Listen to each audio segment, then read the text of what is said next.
أعوذ بالله من الشيطان الرجيم. بسم الله الرحمن الرحيم.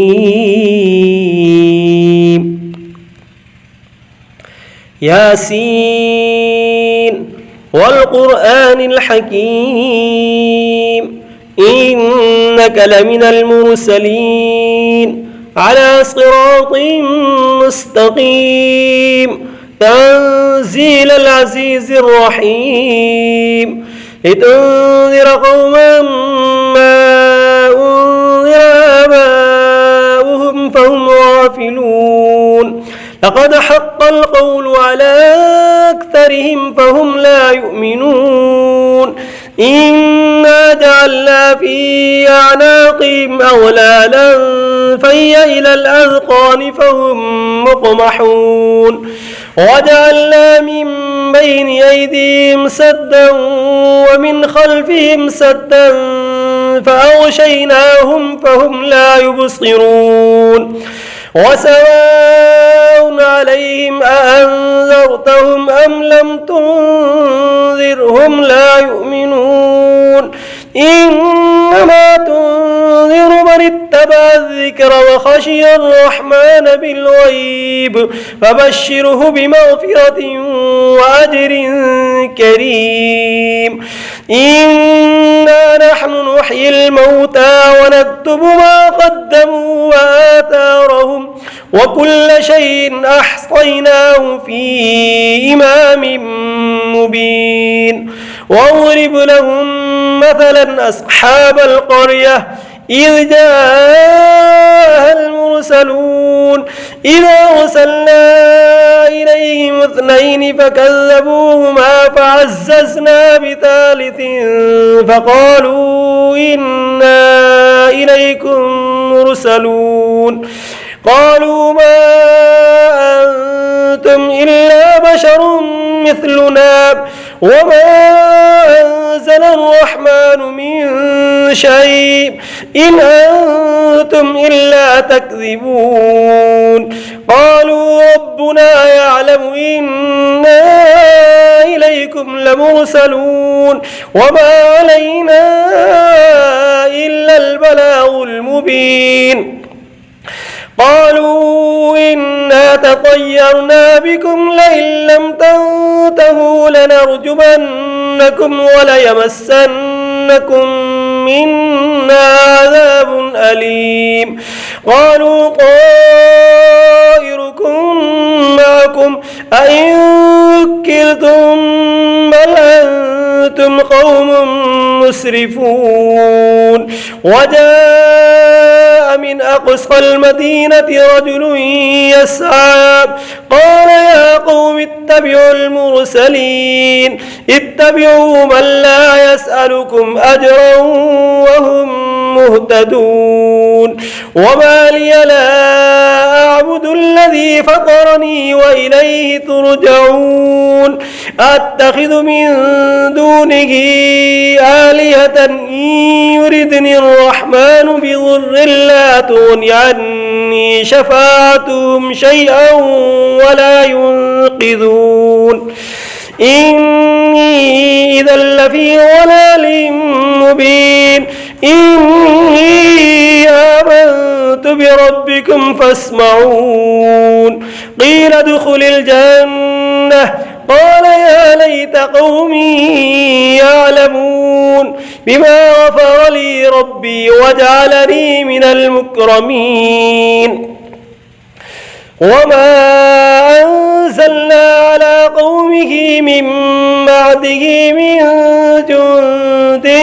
من السماء وما كنا منزلين إن كانت إلا صيحة واحدة فإذا هم خامدون يا حسرة على العباد ما يأتيهم من رسول إلا كانوا به يستهزئون ألم يروا كم أهلكنا قبلهم من القرون أنهم إليهم لا يرجعون وإن كل لما جميع لدينا محضرون وآية لهم الأرض الميتة أحييناها وأخرجنا منها حبا فمنه يأكلون وجعلنا فيها جنات من نخيل وأعناب وفجرنا فيها من العيون ليأكلوا من ثمره وما عملته أيديهم أفلا يشكرون سبحان الذي خلق الأزواج كلها مما تنبت الأرض ومن أنفسهم ومما لا يعلمون وآية لهم الليل نسلخ منه النهار فإذا هم مظلمون والشمس تجري لمستقر لها ذلك تقدير العزيز العليم والقمر قدرناه منازل حتى عاد كالعرجون القديم لا الشمس ينبغي لها أن تدرك القمر ولا الليل سابق النهار وكل في فلك يسبحون وآية لهم أنا حملنا ذريتهم في الفلك المشحون وخلقنا لهم من مثله ما يركبون وإن نشأ نغرقهم فلا صريخ لهم ولا هم ينقذون إلا رحمة منا ومتاعا إلى حين وإذا قيل لهم اتقوا ما بين أيديكم وما خلفكم لعلكم ترحمون وما تأتيهم من آية من آيات ربهم إلا كانوا عنها معرضين وإذا قيل لهم أنفقوا مما رزقكم الله قال الذين كفروا للذين آمنوا أنطعم من لو يشاء الله وطعمه إن أنتم إلا في ضلال مبين ويقولون متى هذا الوعد إن كنتم صادقين ما ينظرون إلا صيحة واحدة تأخذهم وهم يخصمون فلا يستطيعون توصية ولا إلى أهلهم يرجعون ونفخ في الصور فإذا هم من الأجداث إلى ربهم ينسلون قالوا يا ويلنا من بعثنا من مرقدنا هذا ما وعد الرحمن وصدق المرسلون إن كانت إلا صيحة واحدة فإذا هم جميع لدينا محضرون فاليوم لا تظلم نفس شيئا ولا تجزون إلا ما كنتم تعملون إن أصحاب الجنة اليوم في شغل فاكهون هم وأزواجهم في ظلال على الأرائك متكئون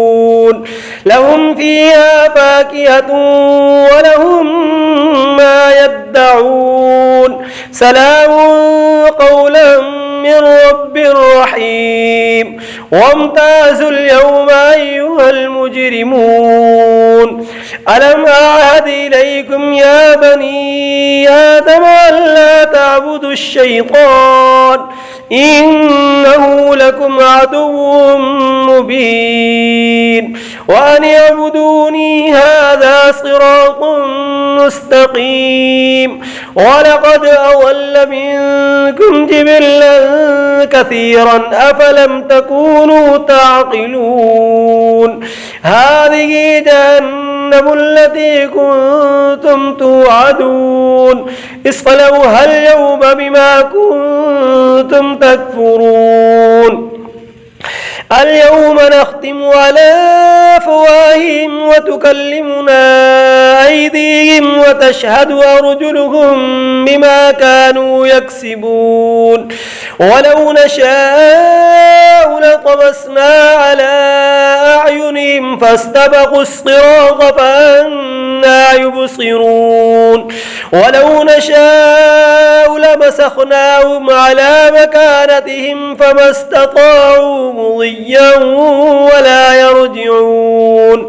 ومن نؤمره ننكسه في الخلق فلا يعقلون وما علمناه الشعر وما ينبغي له إن هو إلا ذكر وقرآن مبين لينذر من كان حيا ويحق القول على الكافرين أولم يروا أنا خلقنا لهم مما عملت أيدينا أنعاما فهم لها مالكون وذللناها لهم فمنها ركوبهم ومنها يأكلون ولهم فيها منافع ومشارب وفلا يشكرون واتخذوا من دون الله آلهة لعلهم ينصرون لا يستطيعون نصرهم وهم لهم جند محضرون فلا يحزنك قولهم إنا نعلم ما يسرون وما يعلنون أولم ير الإنسان أنا خلقناه من نطفة فإذا هو خصيم مبين وضرب لنا مثلا ونسي خلقه قال من يحيي العظام وهي رميم قل يحييها الذي أنشأها أول مرة وهو بكل خلق عليم الذي جعل لكم من الشجر الأخضر نارا فإذا أنتم منه توقدون أوليس الذي خلق السماوات والأرض بقادر على أن يخلق مثلهم بلى وهو الخلاق العليم إنما أمره إذا أراد شيئا أن يقول له كن فيكون فسبحان الذي بيده ملكوت كل شيء وإليه ترجعون بسم الله الرحمن الرحيم الرحمن علم القرآن خلق الإنسان علمه البيان الشمس والقمر بحسبان والنجم والشجر يسجدان والسماء رفعها ووضع الميزان ألا تطغوا في الميزان وأقيموا الوزن بالقسط ولا تخسروا الميزان والأرض وضعها للأنام فيها فاكهة والنخل ذات الأكمام والحب ذو العصف والريحان فبأي آلاء ربكما تكذبان خلق الإنسان من صلصال كالفخار وخلق الجان من مارد من نار فبأي آلاء ربكما تكذبان رب المشرقين ورب المغربين فبأي آلاء ربكما تكذبان مرج البحرين يلتقيان بينهما برزخ لا يبغيان فبأي آلاء ربكما تكذبان يخرج منهما اللؤلؤ والمرجان فبأي آلاء ربكما تكذبان وله الجوار المنشآت في البحر كالأعلام فبأي آلاء ربكما تكذبان كل من عليها فان ويبقى وجه ربك ذو الجلال والإكرام فبأي آلاء ربكما تكذبان يسأله من في السماوات والأرض كل يوم هو في شأن فبأي آلاء ربكما تكذبان سنفرغ لكم أيها الثقلان فبأي آلاء ربكما تكذبان يا معشر الجن والإنس إن استطعتم أن تنفذوا من أقطار السماوات والأرض فانفذوا لا تنفذون إلا بسلطان فبأي آلاء ربكما تكذبان يرسل عليكما شواظ من نار ونحاس فلا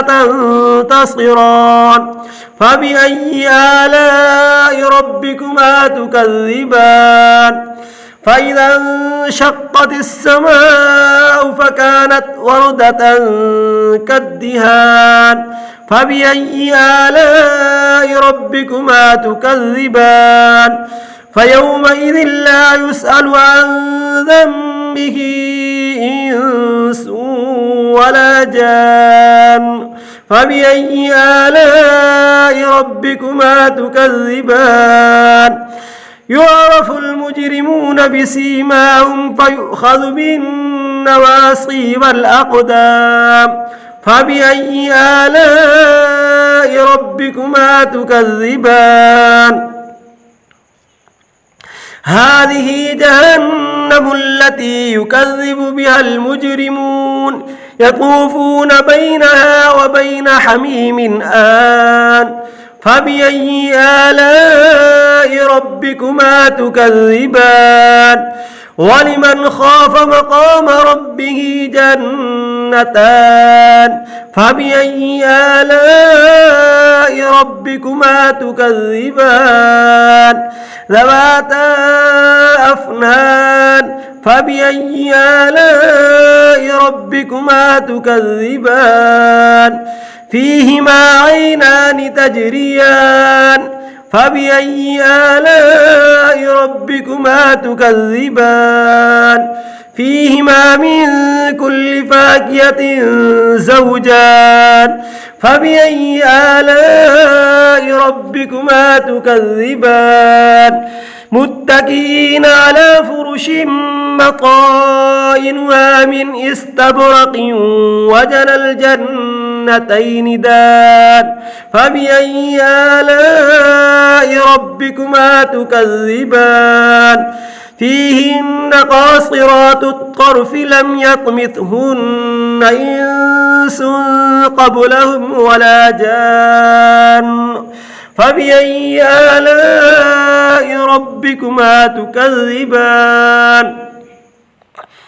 كأنهن الياقوت والمرجان فبأي آلاء ربكما تكذبان هل جزاء الإحسان إلا الإحسان فبأي آلاء ربكما تكذبان ومن دونهما جنتان فبأي آلاء ربكما تكذبان مدهامتان فبأي آلاء ربكما تكذبان فيهما عينان نضاختان فبأي آلاء ربكما تكذبان فيهما فاكهة ونخل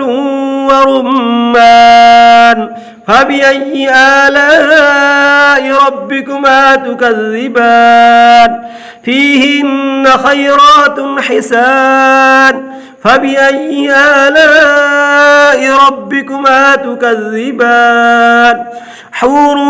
مقصورات في الخيام فبأي آلاء ربكما تكذبان لم يطمثهن إنس قبلهم ولا جان فبأي آلاء ربكما تكذبان متكئين على رفرف خضر وعبقري حسان فبأي آلاء ربكما تكذبان تبارك اسم ربك ذي الجلال والإكرام بسم الله الرحمن الرحيم تبارك الذي بيده الملك وهو على كل شيء قدير الذي خلق الموت والحياة ليبلوكم أيكم أحسن عملا وهو العزيز الغفور الذي خلق 7 سماوات طباقا ما ترى في خلق الرحمن من تفاوت فارجع البصر هل ترى من فطور ثم ارجع البصر كرتين ينقلب إليك البصر خاسئا وهو حسير ولقد زينا السماء الدنيا بمصابيح وجعلناها رجوما للشياطين وأعتدنا لهم عذاب السعير وللذين كفروا بربهم عذاب جهنم وبئس المصير إذا ألقوا فيها سمعوا لها شهيقا وهي تفور تكاد تميز من الغيظ كلما ألقي فيها فوج سألهم خزنتها ألم يأتكم نذير قالوا بلى قد جاءنا نذير فكذبنا وقلنا ما نزل الله من شيء إن أنتم إلا في ضلال كبير وقالوا لو كنا نسمع أو نعقل ما كنا في أصحاب السعير فاعترفوا بذنبهم فسحقا لأصحاب السعير إن الذين يخشون ربهم بالغيب لهم مغفرة وأجر كبير وأسروا قولكم أو اجهروا به إنه عليم بذات الصدور ألا يعلم من خلق وهو اللطيف الخبير هو الذي جعل لكم الأرض ذلولا فامشوا في مناكبها وكلوا من رزقه وإليه النشور أمنتم من في السماء أن يخسف بكم الأرض فإذا هي تمور أم أمنتم من في السماء أن يرسل عليكم حاصبا فستعلمون كيف نذير ولقد كذب الذين من قبلهم فكيف كان نكير أولم يروا إلى الطير فوقهم صافات ويقبضن ما يمسكهن إلا الرحمن إنه بكل شيء بصير أمن هذا الذي هو جند لكم ينصركم من دون الرحمن إن الكافرون إلا في غرور أمن هذا الذي يرزقكم إن أمسك رزقه بل لجوا في عتو ونفور أفمن يمشي مكبا على وجهه أهدى أمن يمشي سويا على صراط مستقيم قل هو الذي أنشأكم وجعل لكم السمع والأبصار والأفئدة قليلا ما تشكرون قل هو الذي ذرأكم في الأرض وإليه تحشرون ويقولون متى هذا الوعد إن كنتم صادقين قل إنما العلم عند الله وإنما أنا نذير مبين فلما رأوه زلفة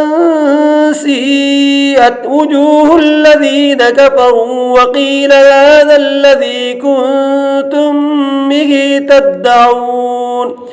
قل أرأيتم إن أهلكني الله ومن معي أو رحمنا فمن يجير الكافرين من عذاب أليم قل هو الرحمن آمنا به وعليه توكلنا فستعلمون من هو في ضلال مبين قل أرأيتم إن أصبح ماؤكم غورا فمن يأتيكم بماء معين صدق الله العظيم.